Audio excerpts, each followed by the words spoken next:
Aujourd'hui, la France sera représentée à Kigali par son ambassadeur. Elle n'envoie aucun ministre au Rwanda. Est-ce que vous lui donnez raison ou tort?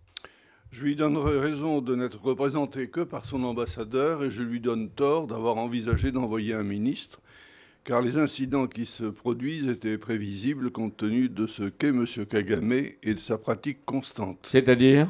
C'est-à-dire qu'il cherche sans cesse à mettre en cause la France, alors que lui-même n'a pas encore, au bout de 20 ans, réussi à rassembler l'ensemble du peuple rwandais.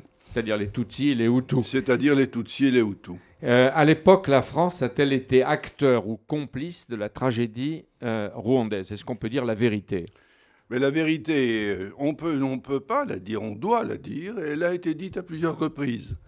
La France n'est en rien complice du génocide, au contraire, elle est de tous les pays du monde le seul qui ait pris l'initiative d'organiser une opération humanitaire pour éviter un massacre généralisé.